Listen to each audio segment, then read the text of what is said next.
Hello guys, today we are going to talk about changed state Goku. As the final part of the power scaling video of Dragon Ball GT series. I might have not fully explained the cosmology of Dragon Ball and how these characters scale to this, so in this video, I am going to first fully explain the cosmology in full detail. In the super exciting guide. Character volume interview, Akira Toriyama explained that he designed the world in this way to make it easy for both himself and his readers to understand. Quote, I think it's something I came up with so both I and the readers would be able to easily grasp it. The big ball in the center is the world known as this world in the afterlife, and the one who watches over it from outside is Kaimshin. This complete map was originally background information that I drew at the request of the anime people, but I took this opportunity to add the Kaimshin world, which was not included in the map before, to complete it. In truth, this complete world map is something I made after I finished drawing the story, to make everything consistent. Macrocosm is a giant sphere that is divided up into an afterlife and living world. Strictly speaking, only the composition of Universe 7's macrocosm is known in detail, so the following only applies to Universe 7.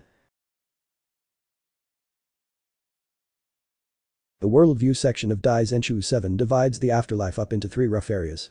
The lower third is Hell, ruled by King Enma, the middle third is the Enma realm, also ruled by King Enma, and the upper third is the Kai realm, ruled by the Dai Kai.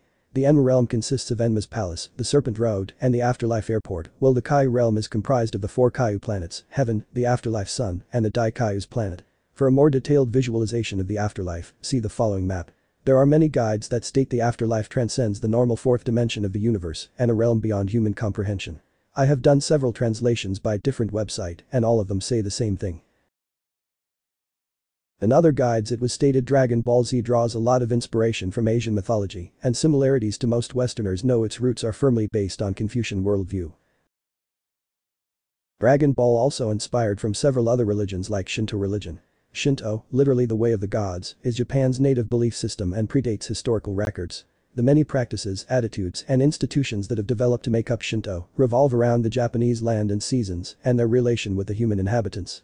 In Shinto, texts such as the Kajiki and Nihon Shoki portray multiple realms in Shinto cosmology. These present a universe divided into 3 parts. The plane of high heaven, Takama no Hara, where the kami live, the phenomenal or manifested world, Itsushi-yo, where humans dwell, and the nether world, Yumatsu-kuni, where unclean spirits reside. The mythological texts nevertheless do not draw firm demarcations between these realms, which would be similar to Dragon Ball cosmology, where the universe has 3 main realms which are the living world, the demon realm and the afterlife. It also state to leave the Western ideology about afterlife, since it's a bit different than expected since they're machines that remove evil and afterlife airplane. In short, it's a very Toriyama place with subtle nods to several or maybe half a dozen beliefs as well little pop culture reference. That's why when you are killed you go to the other world instead of heaven, because usual Western rule break apart once you enter into King Yama's office. The other world is described as another universe with its own rules and great mysteries. The other world, also known as next dimension, is truly in another reality disconnected from the living world, except on the most metaphysical level. It is not as simple as Western ideology of heaven and hell. It is an entirely separate universe, encompasses another level of reality. Before talking in depth about Dragon Ball cosmology, let's break down some fundamental concepts. Understanding how time works in other dimensions requires first considering how time works in the 3rd dimension where we are physically present. The 3rd dimension moves past the point, 1st dimension and plane, 2nd dimension, and into the cube. The 4th dimension is more of a tesseract or moving cube that continues to unfold itself. With that very surface level understanding of dimensions in mind, let's look at how time changes and can be used to improve our manifestations. The understanding you have of time in the sense of aging, clocks, and deadlines is all rooted in the 3rd dimension. The sense of time in this dimension is always traveling forward for us, it doesn't stop and it doesn't reverse. In the 3rd dimension, we cannot access or change things in the past, and we have to wait for things that are set in the future. While it seems normal, this understanding of linear time is not truly a constant. You have to let go of the concept that time should be linear. The beliefs and understanding of humanity largely hinge on time existing in a linear fashion. Our entire understanding of history is based on the concept of time marching onward. Time is the reason we have regrets and hold grudges. Time causes stress, and it creates limits for what we deem possible. When we let go of this limited view of time, we open ourselves to so much. It is very hard to break out of the mentality that time is not an absolute line. Our understanding of gravity, physics, quantum mechanics, general relativity, algebra, and geometry all use time as a parameter. In reality, time is different as you cross into different dimensions. We process our understanding of the universe through our personal filters. If we are able to remove those, we can access a deeper understanding of how time operates.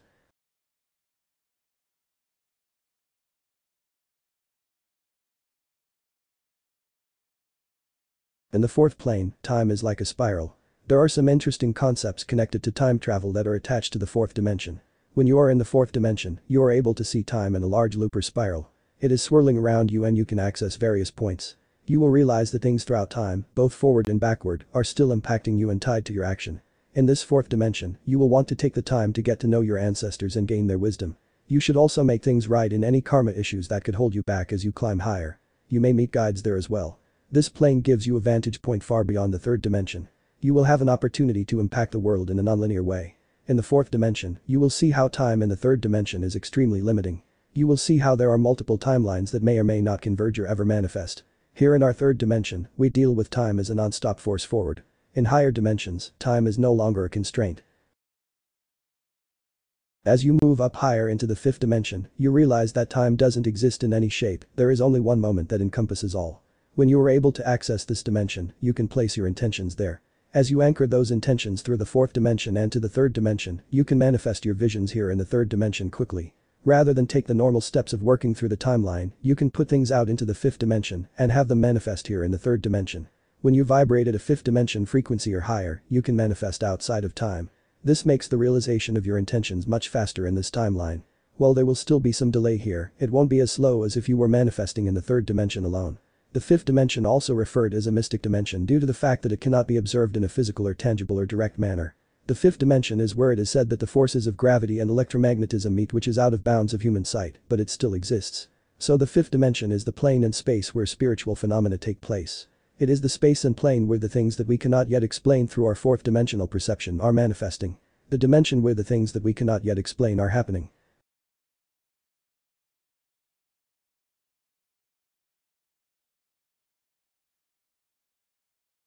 Kaluza and Klein's five-dimensional theory was dealt a serious blow by the discovery of two more fundamental forces that operated in the realm of the atomic nucleus: the strong and weak nuclear forces. But the idea that extra dimensions explain forces was revived half a century later by proponents of string theory, which views the fundamental building blocks of the universe not as particles, but tiny strings of mass energy. To mimic all four forces, the strings vibrate in 10-dimensional space-time, with 6 space dimensions rolled up far smaller than an atom. String theory gave rise to the idea that our universe might be a 3-dimensional island, or brain, floating in 10-dimensional space-time. This raised the intriguing possibility of explaining why gravity is so extraordinarily weak compared with the other 3 fundamental forces. While the forces are pinned to the brain, goes the idea, gravity leaks out into the 6 extra space dimensions, enormously diluting its strength on the brain. The 5th dimension is accepted as a way to tie gravity to electromagnetism. We can't observe it directly because it interacts on a higher plane of space than we exist, but mathematically, it provides a common root for gravity and electromagnetism, which seem unrelated in our existence. This would explain several things, like how several guides confirm that afterlife is beyond time. Goku refers the living world as world of time in the English translation, while in the Japanese to English translation, stating the living world where time exists, and combining the previous guides of afterlife being a transcendental realm, without the concept of time, and Kaluza and Klein's 5-dimensional theory, explaining the existence of gravity in higher dimensions, which might indicate the afterlife being in at least in the 5th dimension, but the afterlife transcends the dimensions of the living world, and if I can prove the living world contain more dimensions, which would place the afterlife higher. There are several arguments for all or some movies being canon to GT, like Vegeta knowing Fusion Dance connects the Fusion Reborn, Cooler cameo during the Super 17 arc connects the Cooler movies, while Goku knowing Dragon Fist connects him to Wrath of the Dragon. This can be debunked since in the Z filler Vegeta mentioned that he saw the Fusion Dance from the other world, which clears up how he knows the Fusion Dance, since this scene was filler and didn't had impact, as in Super Vegeta only heard the Fusion Dance by name. The Cooler bit could be explained as animators were trying to fill up the space of TV broadcast with several old villains, and since Frieza and Cell had their own confrontation with Goku in Hell, so they might have thought drawn Cooler to fill up the space like in the show. Several old villains appeared like Pui Pui, Android 19, and even Nappa Vegeta again. And even original Dragon Ball villains had screen time, while after that split-second image Cooler was never shown. And not to mention even during the final episode of Dragon Ball GT, when Shenron explained the existence of shadow dragons, again not a single frame of Cooler was shown. Along with the facts these two movies never would fit the timeline, the only movie that could fit is Wrath of the Dragon. But along with that, Garlic Jr. is also canon to GT, since the filler episode in Z, where Garlic Jr. returned to take revenge on Goku, is canon, since the ultra holy water used to remove the baby eggs, and this used only once during the filler arc, which directly connects to the movie, which unlike the other movies doesn't deviate that much from the timeline, other than Goku and Piccolo team up against Raditz, was not their first team up. Garlic Jr. had the capability of creating hyperspace with his heightened ki, while hyperspace, also known as null space, subspace, overspace, jump space in similar terms, is a concept relating to higher dimensions, as well as parallel universes, and a faster-than-light (FTL) method of interstellar travel. Whereas the Japanese translation might also known as superspace, a concept used in theoretical physics, particularly in the field of supergravity and superstring theory. It refers to a mathematical space that extends the ordinary spacetime of our everyday experience to include additional, or supersymmetric, dimensions. These additional dimensions are not directly observable in our everyday experience, but they are important in certain theoretical frameworks that seek to unify the fundamental forces of nature. Superstring theory, for example, proposes that the fundamental constituents of the universe are not particles, but rather tiny, vibrating strings moving in a superspace that includes extra dimensions beyond the familiar three spatial dimensions and one time dimension. The precise number of dimensions in superspace depends on the specific details of the supersymmetric theory being considered. In some formulations, superspace may have more than 4 dimensions, and the highest possible dimension is 6. If we consider the maximum possibility, then the space that Garlic Jr. was able to open up was 6-dimension portal with his heightened ki. Which means the living world has more than 3 spatial dimensions and 1 temporal dimension. And then we have the Sugoroku space, which considered as a subspace between dimension, which contains no concept of time or space, while located in between dimension. If we considered this as an abstract concept of space and time, which would consider as non-spatio-temporal, and by definition, the non-spatio-temporal realm is outside time and space. But this would be contradictory considering the fact in that episode Supreme Kai stated that Goku was warped to different dimension of space. While Goku exposed the space lemur Sugoro and his son Sugoro was cheating. The whole dimension started to speak as it punished the cheaters to wander between dimensions for eternity, which means dimension exists in Sugoroku space. Would that make the scan false? Not really, similar to the afterlife scans where the afterlife transcends or cannot be perceived from the perception of mortals, which is the subjective form transcending of reality than abstract concept, since even fourth dimensions is beyond human perception. So what if Sugoroku space has no subjective concept of space and time, rather than abstract concept of space and time? The absence of subjective concepts of space and time could be indicative of a state beyond our conventional understanding, possibly aligned with higher dimensions where traditional notions of space and time may not apply in the same way. The other theory is that old Kai states that he has no hold over that realm, and since a Kai can oversee all of the macrocosm, which suggests the Sugoroku space is beyond the macrocosm, but even in macrocosm there are realms like Demon Realm where even the Kais are unsure of what is going on there, which disproves the Sugoroku space being outside of macrocosm. Sugoroku space might be the limbo which is confirmed to exist in Dragon Ball, as one who's slain by the demon clan, which mostly refers to King Piccolo, and his minion, their spirits, are unable to make their way to Otherworld as they wander endlessly in limbo. Which would also explain the fact that the space lemur Sugoro and his son Sugoro had played over 32,974,572 games and never lost once. Since we know how Goku got there, but we still don't know how other people Sugoro won against got there. It could have been all the people the demon King Piccolo and his minion killed. Which would mean Sugoroku space is still a higher dimension than the living world has, but a buffer zone between living world and afterlife, which places Sugoroku space at maximum 7th dimension. In the Dragon Ball Z, the living world is referred as a lower realm multiple time, which would indicate the lower realm means lower dimension.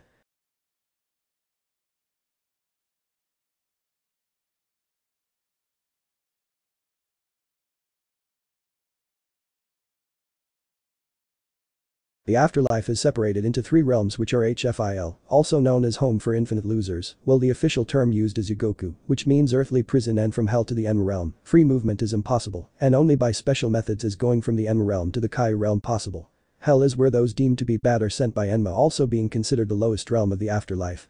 And we learned that lower realm means lower dimension. We can say that the afterlife is not a single layer of higher dimension, rather multiple layers of it.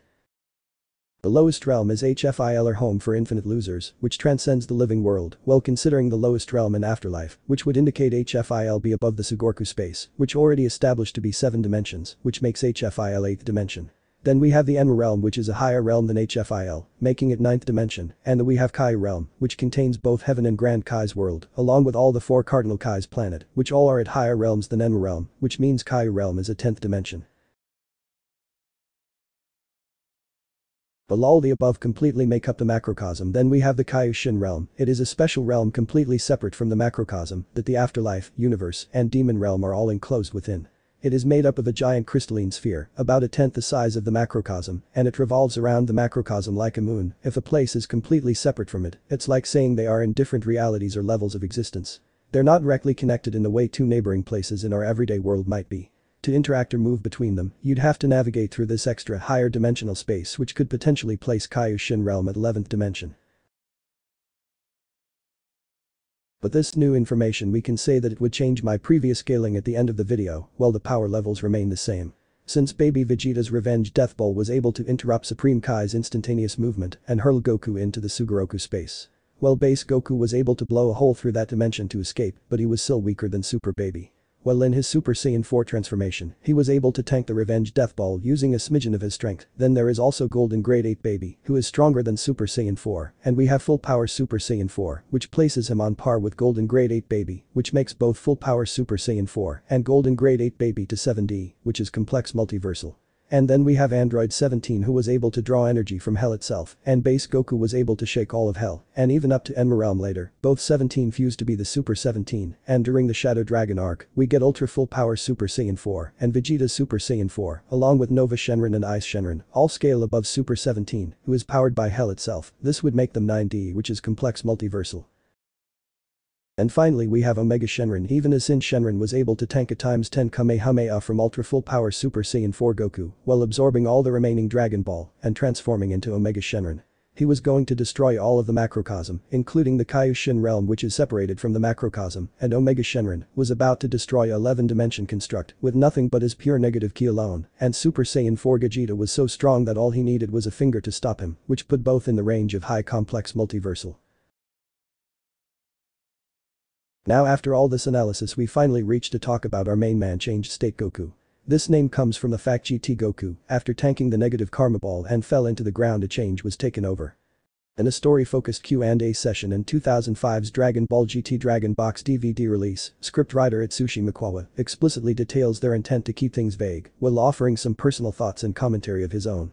To be honest, in GT episode 63, just before the final episode, a big change comes over Goku.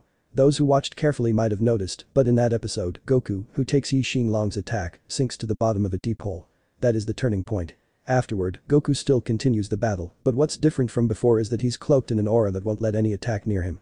It might be that he died there, or it might be that he became something else entirely. I leave that decision to the imaginations of everyone who watched. However, the Goku up to that point that everyone knows clearly does not appear after that. In the world of Dragon Ball, Goku had already died multiple times, and up till then, each time he appeared with a halo over his head. However, I didn't want to go with the usual concept of, even when he dies, he comes right back to life. I wanted the viewers to picture death in that way and feel a sadness close to it in reality. So I had a change come over Goku.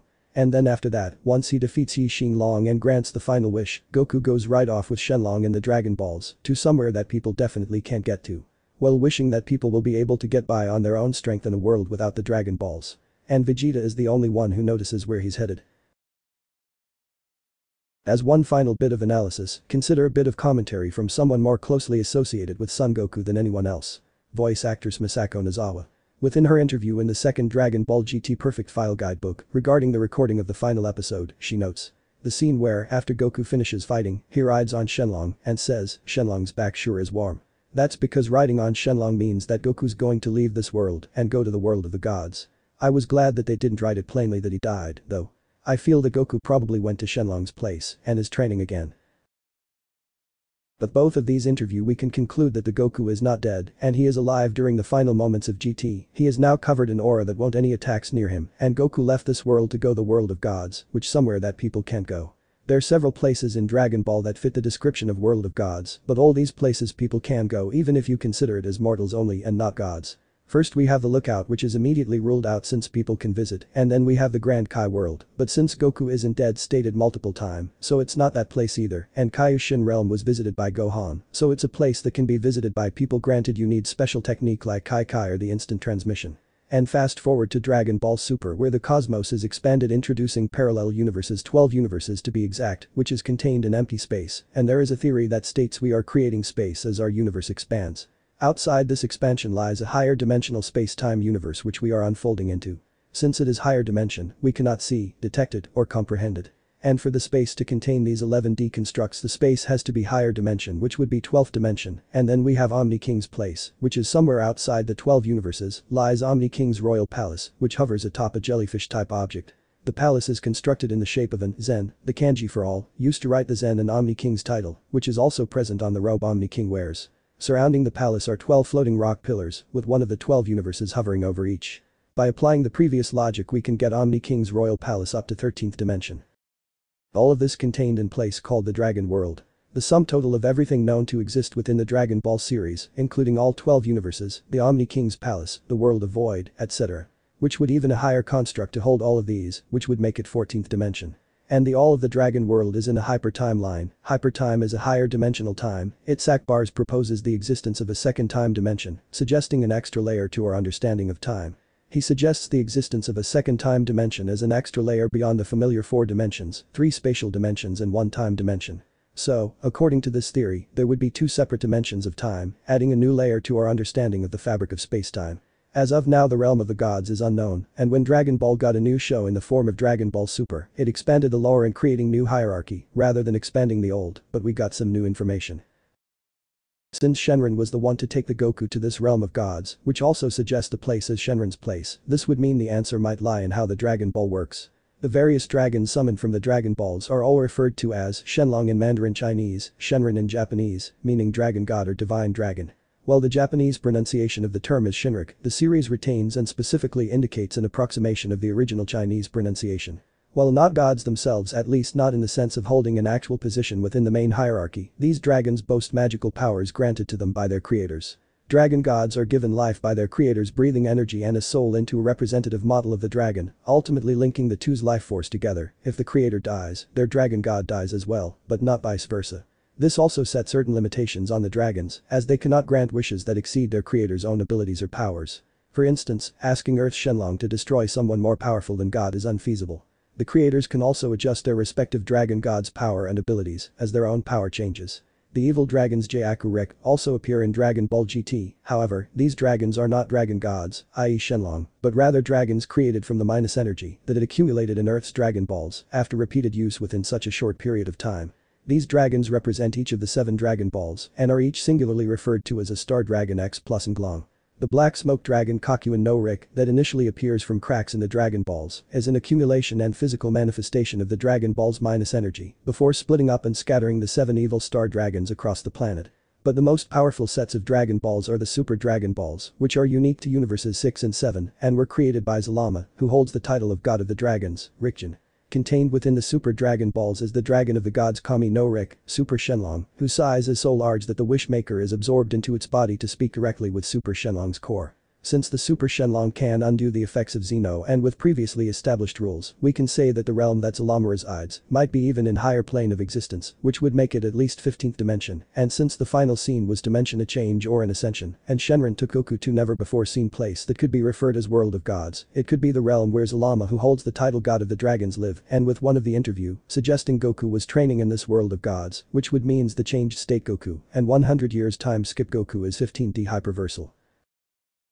Goku was also capable entering leaving hell, which is impossible even for Enma to do as he only has authority to send one to hell not bring them back, and even beings like Cell who can use instant transmission are unable to escape, but Goku was able to enter and exit casually, which would also back up his ascension, as he can enter or exit any realm regardless of their rules, and was shown in his prime after 100 years time skip in Z. It was stated that Saiyans have prolonged youth so that they can fight, but even if we say Goku had to grow from his child self back to an adult, but after the 100 years there should be some indication of aging should present as not only Vegeta was no longer alive, and Pan was old, so you cannot use the excuse that she was hybrid or 1/4 Saiyan, and that's why she aged while Goku didn't, so this would indicate that he stopped aging once he reached his prime age. In the end Goku is hyperversal with ability to enter and exit any realm he chooses with a form of immortality and truly ascended to godhood.